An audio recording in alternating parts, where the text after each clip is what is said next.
네, 다음 달 5일 역사교과서 국정화 확정고시를 앞두고 여야 간 힘겨루기가 계속되고 있습니다. 설전을 넘어 막말까지 오가는 상황입니다.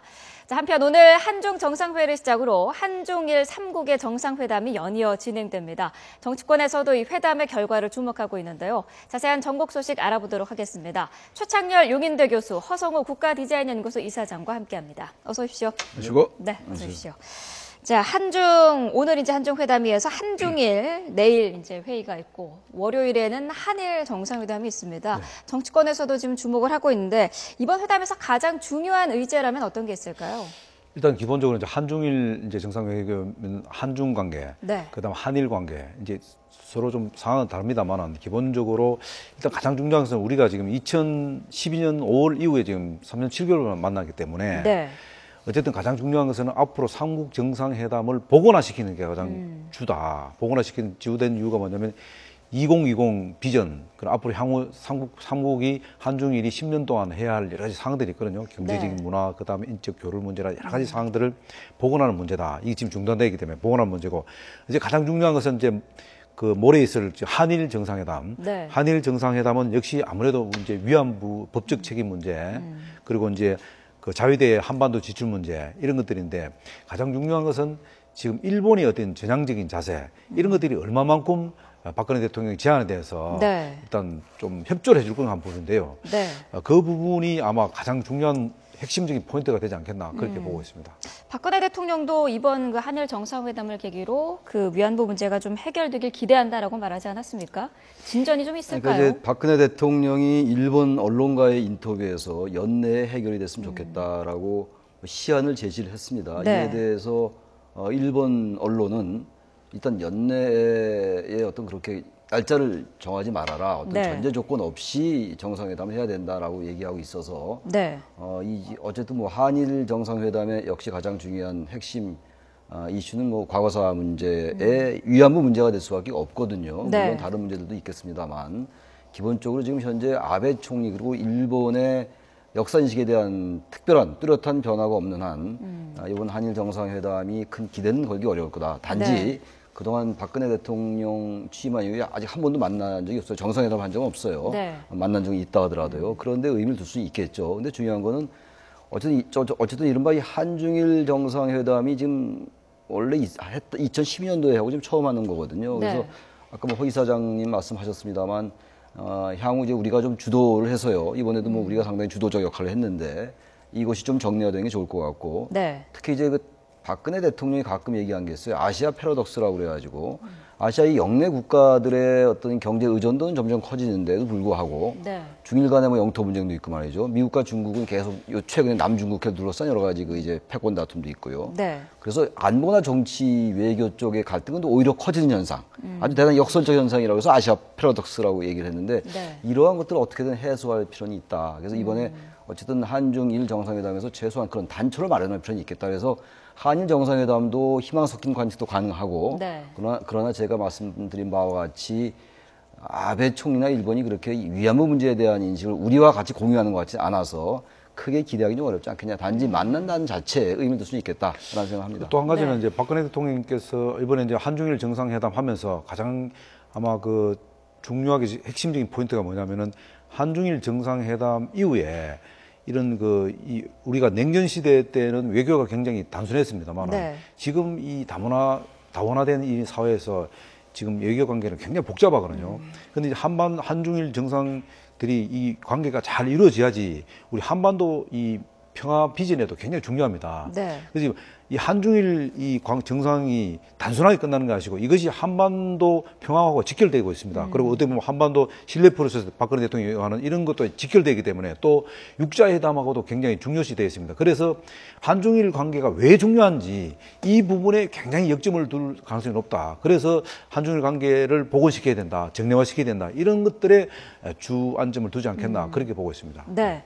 자, 이제 다음 주에 국정교과서 확정고시를 앞두고 있는데 여야의 대치는 계속되고 네. 있습니다. 그 문재인 대표가 이와 관련한 사회적 논의기구 구성을 제안했는데 새누리당이 단칼에 거부를 했죠. 그랬어요. 네, 어떻게 볼 수 있을까요? 사회적 논의기구를 새누리당이 거부할 수밖에 없죠. 이미 대통령께서 확고하게 국정화 방침을 가지고 있고 네.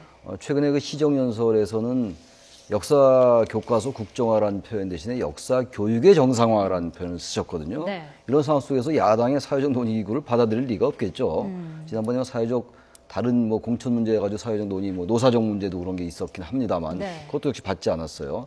사회적 논의기구는 이제 뭐 받을 확률이 거의 없는 거고 앞으로도 이미 이제 다음 달 2일이면 행정 예고 기간이 끝나고 5일 날은 확정고시를 해요. 며칠 네. 후에 말이죠. 그리고 이제 국정화 진행되는 겁니다.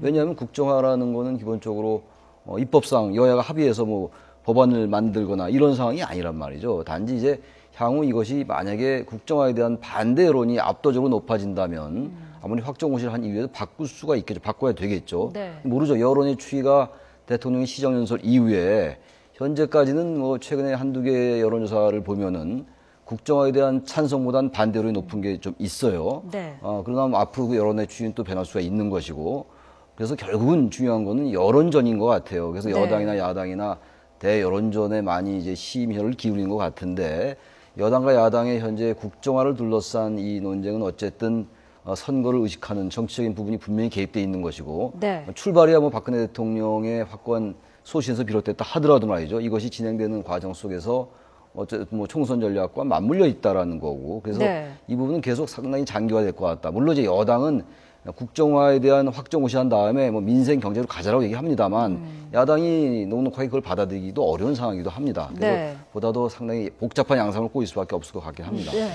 저는 조금 이제 견해를 달리하는 게 이 문재인 대표가 사회적 그 합의 기구를 만들자 하는 것은 굉장히 다분히 정치적이다. 왜냐하면은 사회적 기구라는 것은 만드는 사회적 기구 자체가 뭐 나쁘다는 건 아닙니다. 근데 사회적 기구를 만들지게 그러면 누가 어떻게 할 것인가?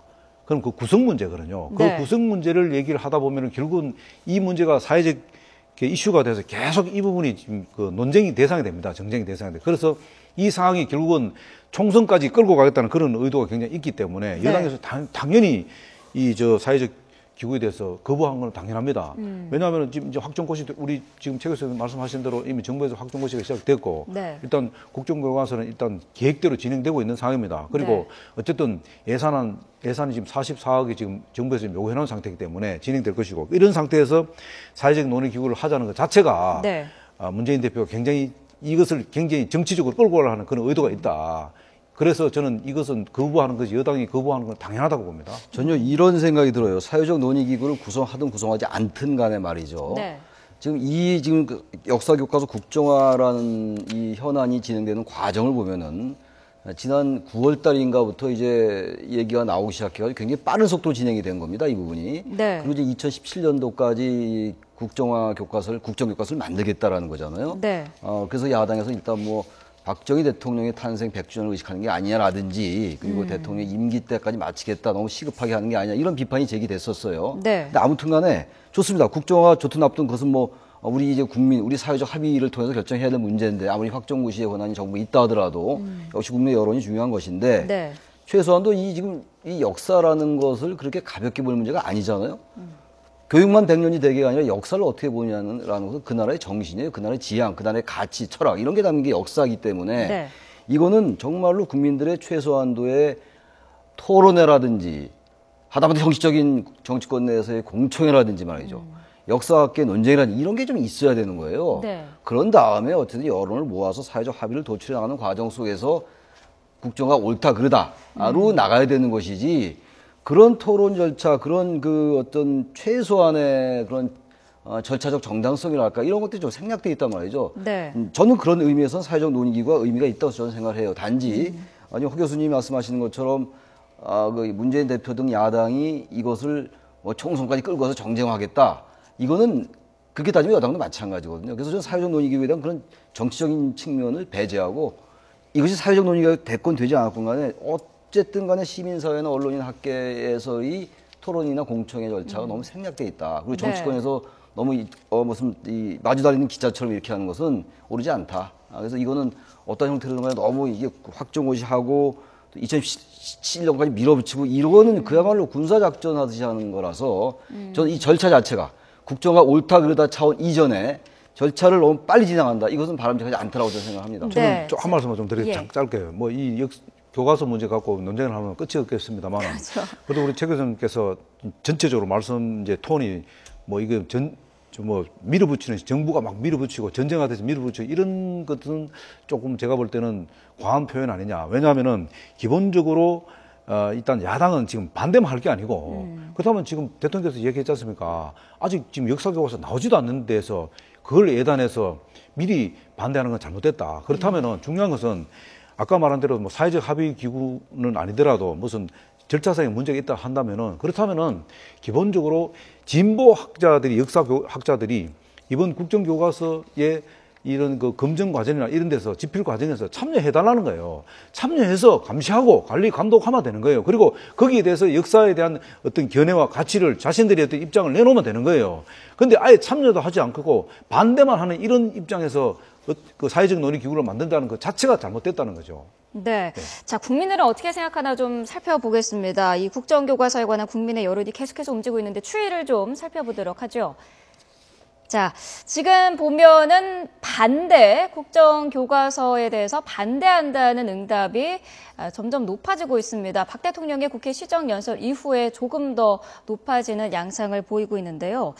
자, 박근혜 대통령의 뭐라고 할까요? 그 시정연설 이후에 그 지지율도 한번 계속해서 그래픽 연달아 보도록 하겠습니다. 자, 어쨌든 그 국정화 교과서에 대한 반대 의견은 점점 높아지고 있는 상황이었는데요. 박근혜 대통령의 직무 평가에 대해서는 잘하고 있다라는 평이 오히려 조금 높아지고 있습니다. 네. 그 잘못하고 있다라는 평이 많았었는데 지금 비슷해졌거든요. 어떻게 봐야 될까요?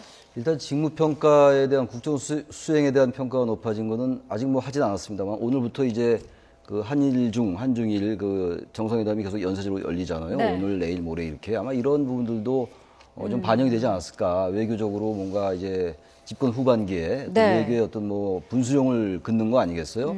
그런 면도 좀 있는 것 같고 어쨌든 대통령의 시정연설이라는 것이 국민들에게 상당히 이게 설득력 있게 다가왔을 수 있어요. 야당의 생각과는 달리 말이죠. 연 3년을 계속 이제 역대 대통령과는 달리 국회에 나와서 직접 정부의 예산안을 설명했던 거 아니겠습니까? 네. 그러한 역량들이 있지 않냐. 반대로 국정화와 그래서 대통령의 직무수행 평가가 꼭 같이 가지는 않는다라는 거죠, 지금. 그것이 아마 이번에 이따 뭐 얘기가 나올지 모르겠습니다만 12.8 재보선 결과도 마찬가지인 것 같아요. 야당이 네. 참패했으나 국정화에 대한 여론 높은 거라서 국정화와 여야 간의 관계 이거는 꼭 같이 가는 건 아닌 것 같다. 이런 생각이 듭니다. 네. 자, 말씀하신 것처럼 그 재보궐선거도 치러졌는데 야당이 참패를 했거든요. 텃밭에서도 졌는데 이거는 어떻게 봐야 될까요? 기본적으로 일단 뭐 문재인 대표의 리더십의 어떤 문제다. 단적으로 이렇게 봐야 됩니다. 네. 물론 뭐 이런 이야기 있지 않습니까? 그 어둠이 깊으면은 새벽이 온다는 징조다 했는데 문재인 대표는 언제 새벽이 될지 모르겠어요. 왜냐하면 연전연패를 하니까 그렇지 네. 않습니까? 선거라는 결과로 말해주는 겁니다. 특히 이번에 두 가지 핵심 포인트가 무소속이 새정치연합보다 훨씬 더 약진했다는 겁니다. 그리고 소위 표 분포상으로 보면은 중립지대에 있는 소위 말하면 충청, 경기, 인천 이런 중립지대에 있는 지역에서 상당히 그 새정치연합이 졌다는 겁니다. 네. 그것은 뭐를 의미하냐면은 일단 새정치연합이 국민들 유권자들한테 비전을 보여주지 못했다는 겁니다. 여기에 대해서 지금 뭐 당내에서 뭐 문재인 대표가 물러나냐 안 물러나냐 이런 문제가 있는데 어쨌든 중요한 것은 문재인 대표가 이쯤 되면은 어떤 그 결단할 뭔가를 필요하다. 그렇다고 해서 문재인 대표가 물러나냐 안 하냐는 그거는 문재인 대표의 본인의 문제이겠습니다만은 네. 뭔가 지금 문재인 대표가 지향하고자 하는 당내 어떤 개혁이 뭔가 좀 잘못 돌아가고 있다는 겁니다. 그런 것들이 상당히 반영됐다고 봐야 되는데 문재인 대표는 그것을 뭐 침소봉대라고 이렇게 치부하는데 그렇게 해서는 안 된다. 이 부분은 또 짚고 넘어갈 부분은 짚고 넘어가야 된다. 그래서 제가 볼 때는 이것을 갖고 앞으로 20대 총선까지 끌고 간다면은 정말로 문재인 대표는 계속 어두움밖에 없다. 새벽은 오지 않을 것이다. 저는 그래 봅니다. 네, 교수님 짧게 좀 부탁드릴게요. 조경태 의원이 뭐 죽어봐야 저승맛을 아느냐라고 아주 굉장히 격한 그 원색적인 발언을 했는데 네. 그야말로 지금 작년도 4.29 재보선 730 졌죠. 올해 4.29 졌죠. 12.8 졌죠. 지난 대선 총선 다 졌죠. 그래서 그야말로 어떨지 모르겠습니다만 이 새정치연합이 이기는 법을 잊은 정당 아니냐라는 말이 나올 정도로 정말 이 야당의 이러한 것들은 아주 그야말로 프레임화 됐어요. 이제 아주 패배감에 사로잡혀 있고 네. 선거는 진다. 그리고 총선도 질 가능성이 많다라는 것은 뭐 사실상들 인정하는 거란 말이죠. 그래서 지금 뭐 다 막 설명하셨는데 시간도 없고 그러니까 네. 기본적으로 야당이 누군가 책임지는 모습을 보여야 된다. 지금 그 책임을 지지 않다 보니까 계속 이 당내 갈등, 내용 이런 것들이 불거지면서 이렇게 문재인 대표의 지역구에서조차 지는 그리고 27개 선거구에서 딱 2군데밖에 승리 못한 이런 결과가 나온 게 아닌가라는 생각이 듭니다. 네, 알겠습니다. 자, 오늘 두 분 말씀 여기까지 듣도록 하겠습니다. 감사합니다.